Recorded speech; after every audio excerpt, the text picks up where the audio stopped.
Hello and welcome to Prestige Worldwide. Up for review today, we have two Deep Blue Alpha Marine 500 dive watches. The teal one is probably my favorite one out of the two. It has sort of a vintage look. If you kind of check out this font that they use here, let's go ahead and get the second hand, minute hand out of the way. So you can see it's sort of like a vintage 1960s style font. The lettering, the numbers here, the indexes, it's real vintage. It's pretty neat. These have a high beat Miyota movement. It is the 9015 Citizen Miyota movement. It beats at 28,800 beats per hour.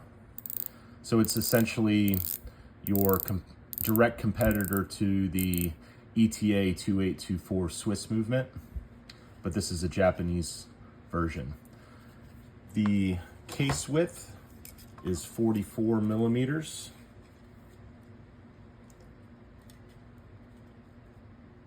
Might be a little more than 44, give or take. On the case width, it's about 15. The lug width is 22.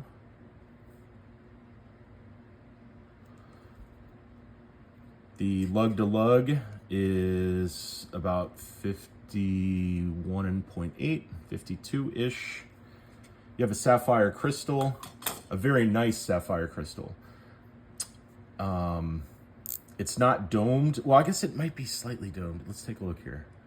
You get a little bit of a doming effect. It just has a real nice high quality feel to it. 120 click unidirectional dive timer bezel. Has a ceramic insert. You have Super Luminova on all the dots and numbers around the bezel. Also, the dial is fully lumed. Now, the green one does not have as good of a lume on the dial when compared to the sort of off-white cream and orange sickle kind of one here. This one is bright as hell. You come in from outside to like a dark area of the house, and I mean, it looks like there's, like a flashlight on your wrist. It's pretty extraordinary. We've got sort of, the hands are sort of like a sword, like the hour hand, sort of like a sword style, and then more of a stick hand for the minute. And then on the second hand, I don't know what you'd call that, but you've got the little triangle near the end, and then it gives you like a little more of a metal there. Let's put these on the time grapher. In my experience, these are both very accurate. I haven't even regulated them at all. I just have them directly as received from Deep Blue. I've set the the lift angle to 51 degrees, which is the lift angle for the Miyota 9015 movement.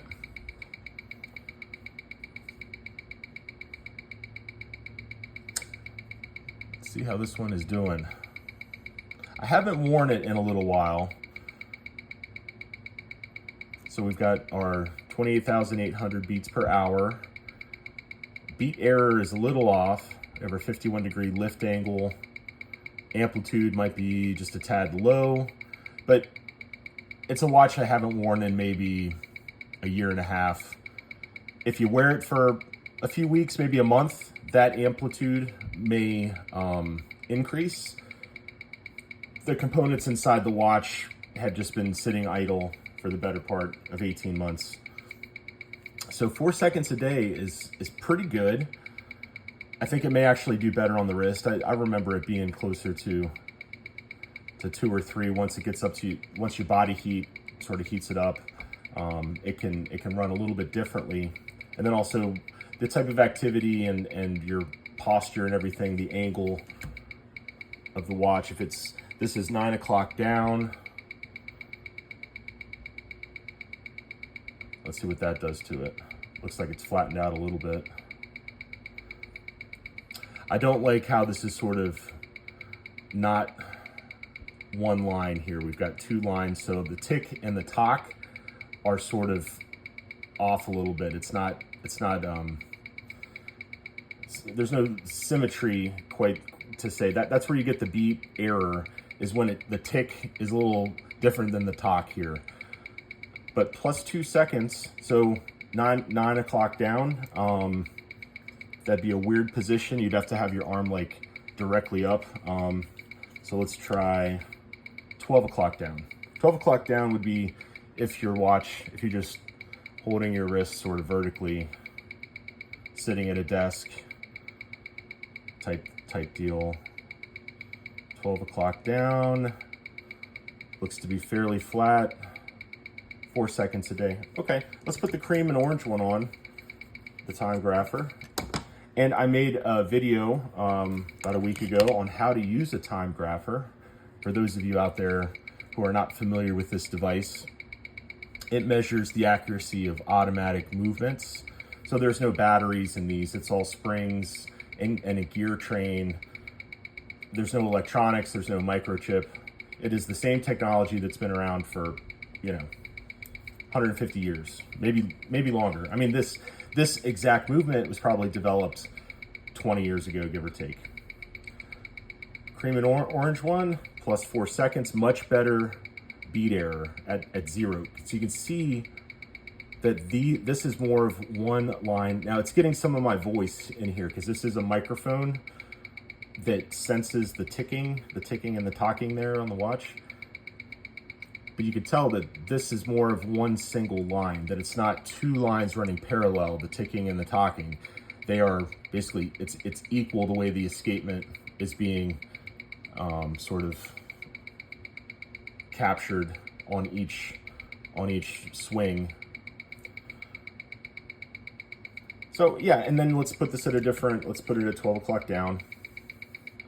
See what it happens. That would be your most common configuration. The gravity has some effect on the gears and the spring and all that good stuff.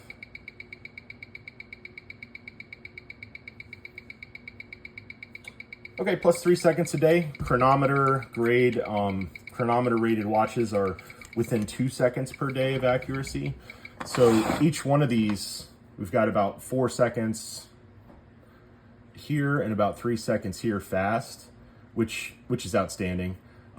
It's hard to buy a watch off the shelf, even an expensive, if you buy a Rolex, it'll probably be within 2 seconds a day. If you buy a Breitling, it'll be within 2 seconds a day. But to go and buy a $200 dive watch that was assembled in China, movement made in Japan, and it has pretty good accuracy where you could wear it for a week and you're only going to be about 28 seconds fast after a week, maybe even less depending on the conditions. Well, that will conclude our review on the Deep Blue Alpha Marine 500. Oh, and the 500 is for the amount of depth. It's a 500 meter dive watch, which is equal to 1,650 feet. Thanks for watching. Bye-bye.